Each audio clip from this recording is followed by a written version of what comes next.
양당의 경선 레이스 초반 상황 지금부터 좀 정리해 볼 건데요. 먼저 주말 동안 충청 영남 지역 순회 경선에 치른 더불어민주당 입장을 좀 들어보도록 하겠습니다. 당 대변인 맡고 있는 한민수 의원입니다. 의원님 안녕하세요. 안녕하세요. 서울 강북을 국회의원 한민수입니다. 자, 충청 했고 영남 했고 그다음에 이제 호남이 남아 있어요. 이 초반 분위기는 어떻게 평가하십니까? 잘 순풍에 돛단 배처럼 쫙 잘 가고 있다.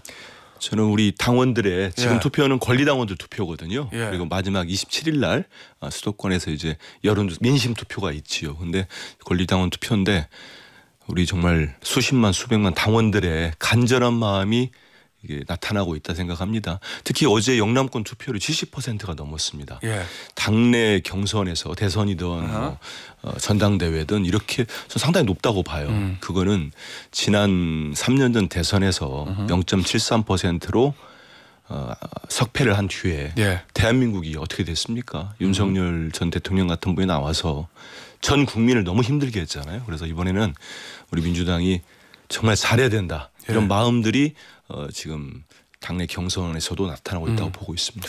그 이재명 대표의 득표율이 한 90%까지는 아직 아닌데 거의 못 미치고 뭐 언론에서는 어대명이 아니라 구대명이다 뭐 이런 표현까지 있던데 그러다 보니까 좀 너무 좀 밋밋하고 슴슴한 거 아니냐. 저 상대당 국민의힘 쪽은 지금 난리잖아요. 난타전인데. 저는 지금 이번 대선이 이게 어떤 정상적 대선은 아니잖아요. 조기 대선인데 대통령이 정말 헌정 질서를 파괴해서 파면당하고 치러지는 대선 아닙니까? 이 국가적으로 위기 상황이죠. 지금 이 난국을 수습하고 정말 압도적인 정권 교체가 필요하다. 이게 저는 우리 당원들 절실하다고 봅니다. 국민들도 마찬가지고. 그러기 위해서는 우리 민주당이 어떤 후보를 내야 될지 이런 것들이 집약되고 있다 이렇게 보셔야 될 것 같고요. 보니까 무슨 뭐 국힘당 지도부에서 이게 민주주의냐 하던데 이런 게 민주주의입니다. 국민들 마음이 모이는 거죠. 그렇기 때문에 그런 누구를 도구로 쓸 거냐 정권 교체에 그런 점이 지금 모이고 있다. 저는 그런 과정을 봅니다. 그 얘기는 의원님 말씀은 이게 정상적인 대선이 아니고 대통령의 비상기원과 탄핵 때문에 이루어진 어떻게 보면 좀 정상적이지 않은 조기 대선이니까. 조기 대선이죠. 5년에 한 번 있는. 그러면 압도적인 정권 교체를 위해서는 본선 아니라 경선에서 당 후보 선출하는 과정에서도 유력한 후보한테 힘을 확 몰아주는 게 차라리 낫다. 자연스럽게 나오는 거죠. 그거를 만들 수는 없습니다. 뭐 한두 명이 투표하거나 예를 들어서 예전처럼 유력자들이 뭐 몇 명에게 오더 지시도 한다든지 그렇게 수십 명, 수만 명 투표, 수천 명 투표는 모르겠어요. 지금 우리 권리당원이 몇 명입니까? 100만 명, 120만 명 넘어가고 그런 당원들이 모입니다. 그리고 이번에 저 여론조사에서도 100만 명을 추출을 했습니다. 이런 수백만 명들이 움직이는 선거에서는 이건 말 그대로 민심이 움직이는 거죠. 그래서 이번에는 반드시 저는 뭐 김경수 후보님이나 김동연 후보님이 이렇게 서로가 하나된 마음으로 경선을 치르는 거 한번 보십시오. 국민의힘하고 너무 비교되잖아요. 이런 모습들은 압도적인 정권 교체가 필요하다. 여기에 뜻을 같이 한다고 봅니다. 근데 의원님 일부 언론에서는 그런 약간 우려도 좀 있는 것 같아요. 예를 들면 이재명 후보가 뭐 이제 후보가 당연히 되실 것 같아요. 지금 수치를 보면 가야죠. 그래 수치를 보면 어찌 됐건 이제 본선에서 대통령이 되면 행정 권력을 장악하는 거죠. 입법 권력의 180석에 가까운 의석인데 당내에서 경선한테 득표율이 90%에 육박하면 당내도 완벽하게 입법부도 완벽하게 장악하는 거면 이게 너무 견제 없는 권력이 되는 거 아니냐라는 일부의 우려도 좀 있는 것 같거든요. 그거는 어떠세요? 아마 우리 국민들이 윤석열 전 대통령한테 너무 많은 충격을 받고 그래서 되었기 때문에 그런 우려를 일부 하시는 것 같은데 그러니까 더 이제 견제에 대한 우려들이 저는 일전에 지금까지 이제 그 대통령이 됐을 때 여수야대보다 여당이 다수석일 때도 아주 많았습니다. 많았죠. 힘있게 개혁을 추진했지요. 어느 분이 대통령이 되느냐 정말 민주적 사고와 헌법 질서를 지키고 다수결의 원칙에 따라서 그리고 소통이랄지 그 지금 전직 대통령 같은 경우는 누구와도 소통을 하지 않았습니까? 본인 배우자 말만 듣고 아주 미신적 무속적 사고를 갖고 계셨는데 이재명 대표를 뭐 특정해서 한번 얘기가 좀 그렇습니다만 경선 중인데 근데 그분 같은 경우는 지금 성남시장 경기지사 당대표를 하시면서 만약에 예를 들어서 이분이 독단적으로 한다거나 저도 뭐 대변인을 오래 했습니다만 같이 소통하거나 협의하고 논의를 하지 않는다면은 야권 사상 최초로 과반 의석을 훌쩍 뛰어넘는 국민들의 지지를 받을 수가 없습니다. 이미 평가들을 국민들은 우리 국민들이 보통 분들입니까? 계속 해오고 있습니다. 그렇기 때문에 그런 우려는 일단 저는 기우다 이렇게 보고 있습니다. 윤석열 전 대통령과는 다르게 소통에 능하기 때문에 소통뿐만 아니고요. 민주적 질서 그리고 저는 대표 말씀 중 여러 말씀들을 들었는데 이런 말씀합니다. 정치는 정치인들이 하는 것 같지만 결국 국민이 한다. 가장 우선이 국민 중심이기 때문에 그런 일은 절대 없고 뭐 마치 지금 당선된 것처럼 얘기 좀 미안합니다만 저도 절실하게 뛰고 있다 이런 말씀드립니다. 알겠습니다. 요거 하나만 더 확인할게요. 김동연 후보 캠프 측에서는 요거 당내 여론조사 하잖아요. 그거 업체 선정이 좀 불공정하다. 당에서 조치를 좀 취해달라. 뭐 이런 요구를 한 것을 알고 있는데 당 차원의 고려가 있습니까? 그러면 그 요구에 저는 대해서? 이 부분은 일단락이 됐다고 보는데요. 왜냐하면 당 선관위에서 공식 입장을 냈습니다. 그 업체가 일전에 뭐 총선 때 약간 문제가 있는 것처럼 제기가 됐는데 사실 문제가 발견된 건 없습니다. 그리고 이번에 또 그 업체 자체를 정말 경쟁을 시켜가지고 선정을 했고 그렇기 때문에 전혀 뭐 그런 있을 수 없는 일들입니다. 네 그렇습니다. 민주당 입장에서는 아무래도 국민의힘에서 그래도 누가 올라오느냐 이게 이제 관심 있게 볼 수밖에 없잖아요. 상대 매치업이니까. 주말에 있었던 저 국민의힘 TV 토론 좀 보셨어요? 내용이라도? 제가 일부는 좀 봤고요. 기사는 접했는데 제가 뭐 상대당이긴 합니다만 이건 혹평을 안 할 수가 없어요. 혹평입니다. 아니 누가 보면은 본인들이 어떤 야당이었고 우리가 배출한 대통령이 저렇게 무도한 짓을 하다가 탄핵당한 줄 알겠습니다. 왜요? 지금 국민의힘은 본인들이 배출한 윤석열 전 대통령이 헌법재판소에서 만장일치로 파면을 됐습니다. 그러면 최소한 경선할 때 저는 후보들이 나와서 국민들 앞에 진심 어린 저는 무릎 꿇고 사죄라도 할 줄 알았어요. 근데 나와가지고 질문들 한번 보십시오. 다시 태어나면 자동차 바퀴가 될 거냐 바퀴벌레가 될 거냐. 이게 왜 나옵니까? 그건 뭐 후보들끼리 한 건 아니고 그리고 MBTI 같은 경우도 그렇고 아니 지금도 뭐 비상계엄이 옳았느냐 그건 당연히 잘못된 거지요. 그리고 탄핵을 찬성했냐 반대했냐 이런 얘기하고 저는 한 유력한 후보가 다른 또 유력한 후보에게 신체 관련된 질문을 하더라고요.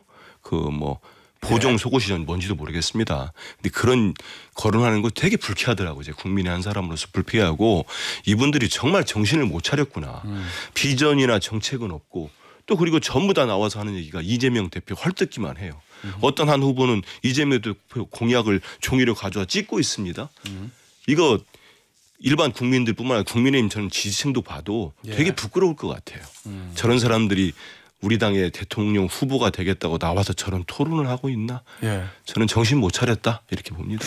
그 혹시 저 토론 보고 기존에 가지고 계셨던 평가가 있을 거 아니에요. 8명 후보들에 대해서 그 평가가 좀 바뀐 후보도 있습니까? 다 나빠졌어요. 다 나빠졌어요? 8명 전부 다 정말 저분들은 가급적이면 뭐 아주 일부 빼고는 다음 대선 이후에도 정치권에서 안 봤으면 좋겠다. 대부분이 안 봤으면 좋겠습니다. 누가 올라올 거로 보십니까? 그래도 보고 판단하셔야 될 거 아니에요. 상대 후보 매치업이니까. 저희는 뭐 진짜 국민만 보고 가겠습니다. 왜냐하면 누가 오시든지 지금 저 경선 과정에 한번 보십시오. 뭐 비전이 있습니까? 정책이 있습니까? 아니면 정치적 철학이 있습니까? 심지어는 일말의 죄책감이나 국민에 대한 미안함도 없는 사람들이에요. 되게 후한무치한 사람들이 모여 있다 이렇게 생각합니다. 알겠습니다. 자 그런데 어제 경선에는 나오지 않았지만 이제 한덕수 총리 권한대행이죠. 어제 이제 출마 여부를 묻는 외신 기자와의 질문에 노코멘트라고 그랬거든요. 어떻게 파악하고 계세요? 민주당에서는 한덕수 권한대행의 움직임도 민주당은 이렇게 들여다보고 있을 수밖에 없잖아요. 저희들이 뭐 추적을 하고 그런 건 아니지만 보도 나오고 하면은 이분이 어떻게 움직이나 어떤 말을 하나는 뭐 당연히 저도 대변이니까 논평도 내야 되고 보고 있는데 저는 이분이 그 이른바 난가병이라고 하죠. 난가병? 중병 아주 중증에 걸렸구나. 야 저렇게 할 수도 있다. 저는 저분 저런 행동이나 보면은 저 멘트 이제 뭐 노코멘트 저도 기자로 오래 했으니까 그러면 대부분의 기자는 기사를 어떻게 쓰냐 하면은 사실상 출마의 문을 열어놨다. 출마 쪽에 기울어져 있다. 이렇게 기사를 많이 씁니다. 이 상황에서 저 안 해요라는 말을 안 하면 그럼요. 이제 40여일밖에 안 남았습니다. 그러면 대선을 공정하게 관리해야 될 대통령 권한대행이라면 벌써 자기 입장을 내놨어야 돼요. 그리고 이런 외신이 물어보고 하면 무슨 말입니까? 저는 국가의 위기를 관리하고 대선 관리하는데 집중할 겁니다. 이런 입장을 내야 되는데 여전히 그러고 있다. 저는 그래서 얼마 전에 그 모 신문이 칼럼을 썼지요. 한덕수, 최상목이 가로 열고 가로에는 없었지만 읽어보면 윤석열보다 더 나쁘다. 저는 저런 거 볼 때마다 정말 나쁜 공직자다 이런 생각을 하고 저번에 눈에는 우리 국민들이 없구나. 지금 뭐 욕심에 가득 차 있는데 턱도 없는 소리다. 저는 이렇게 보고 있습니다. 못 나올 거로 보십니까? 전 설사 이분이 이제 권한대행이 막중한 직무를 내팽개치고 나오더라도 그 대선 캠페인을 끝까지 가지는 못할 거라고 봐요. 아 그래요? 왜냐하면 국민들이 벌써 여론 지표상에 나오지 않습니까? 한덕수 너는 안 돼. 이러고 있는데 무슨 명목으로 나와 돌아다닙니까? 뭐 그 김건희 여사와 비슷한 취향을 갖고 계신 부인만 믿고 나옵니까? 그게 말이 안 되는 소리죠. 그럼 최종적으로 누가 올라올 거라고 보세요? 보수 저요. 진영에서는. 저희는 뭐 누가 와도 상관없다. 어차피 비교 뭐 이런 거예요? 아니 그런 건 아닙니다. 우리는 더 간절합니다. 간절하고 정말 압도적 정권 교체 필요하다고 생각하기 때문에 누가 와도 열심히 할 거고 뭐 저는 지금 이렇게 경선 캠페인 과정 뭐 정광훈 이제 목사까지 나온다고 하는데 그 얘기 해볼게요. 저는 국민들이 가만 놔두겠습니까 저런 분들. 그 혹시 그 부분에 대한 대비책도 좀 있으십니까? 지금은 국민의힘 쪽에서는 슬슬 나오는 얘기가 특히 이제 김문수 후보가 열심히 그 얘기하던데 이른바 반명 빅텐트 쳐서 뭐 국민의힘 후보, 한덕수 권한대행, 이준석 후보, 뭐 유시민 전 의원, 뭐 이낙연 전 총리 얘기도 나오던데 일단 우리 김 앵커 잘 아시면 지난 설 연휴로 제가 기억해요. 이번 말고요. 총선 때 그때도 무슨 빅텐트 하면서 폴대도 못 세우고 뭐 이낙연, 이준석 다 모였다가 일주일도 안 돼서 텐트 찢어졌잖아요. 세우지도 못하고. 제3지대에서요? 근데 그렇죠. 지금은 보수 진영까지 포괄하는 게 좀 더 커요. 지금 그렇게 되지 않을 겁니다. 본인들이 지금 왜 이 선거가 있는지를 보면은 진짜 보수라고 한다면 자성과 반성, 국민에 대한 사죄가 우선이지 모일 수도 없고요. 그리고 우리 국민들이 현명하신데 우리 역대 대통령 선거를 보면요. 누구 싫다 모여라 해서 성공한 적이 한 번도 없습니다. 오히려 이재명 대표가 싫어서 모여라면 이재명 대표만 돋보이게 되는 거고 저는 더 압도적 지지가 올 것이라고 보고 다 성향이 달라요. 그런 분들이 어떻게 모입니까? 그거는 본인들 사리사욕 때문에 뭉치는 건데 뭉칠 수도 없고 뭉쳐지면 아마 거기에 뭉쳐있는 사람은 우리 국민들이 한꺼번에 내다 버릴 겁니다. 알겠습니다. 의원님 주말에 사진이 이거 보셨는지 모르겠는데 김계리 변호사라고 대통령 윤석열 전 대통령 변호인단 최후 변론에서 저는 개몽됐습니다. 뭐 이렇게 얘기했던 김거리 변호사가 이제 주말에 저 배희철 변호사하고 같이 윤석열 전 대통령 만나가지고 이제 사저 지하에 있는 식당에서 밥을 먹고 사진을 올렸는데 지금 유튜브로 나갑니다. 거기 보니까 윤버지라고 하면 윤석열 아버지란 뜻이겠죠? Be calm and strong 이란 문구도 썼어요.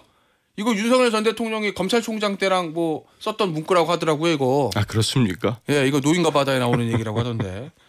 이 사진이랑 이 문구 어떻게 보셨어요? 딱 보시는 순간 정치인으로 드는 느낌이 있었을 거 아니에요, 일감. 있죠. 뭐예요? 윤석열 전 대통령은 여전히 본인이 파면당한 걸 자체를 인식을 잘 못하고 있는 것 같다는 생각이 들었고 이미 국민들이 윤석열 전 대통령은 당신은 우리의 대통령도 아니고 더 이상 신경 쓰지 않는데 여전히 뭔가를 해보려고 지금 변호인들 모아놓고 뭐 윤 어게인 신당인가요? 여기에 대한 미련을 못 버린 것 같아요. 또 밖에는 정광훈 목사가 또 그런 분도 있는 것 같은데 저는 딱 보면서 윤석열 전 대통령이 원래 그런 사람이니까 그렇지만은 국민의힘 당, 국힘당 간판 떨어지는 소리가 들리더라고요. 그거 무슨 얘기예요? 저 더 이상 국힘당 경선 되겠습니까? 밖에서 저러고 있고 뭐 안 되잖아요 지금. 윤석열 전 대통령이라도 좀 가만히 있어줘야 되는데 밖에서 신당하겠다고 지금 저렇게 왔다 갔다 하지. 또 한쪽에는 정광훈 씨가 또 있지. 지금 경선하고 있는데 자꾸 시선은 분산되고 있지.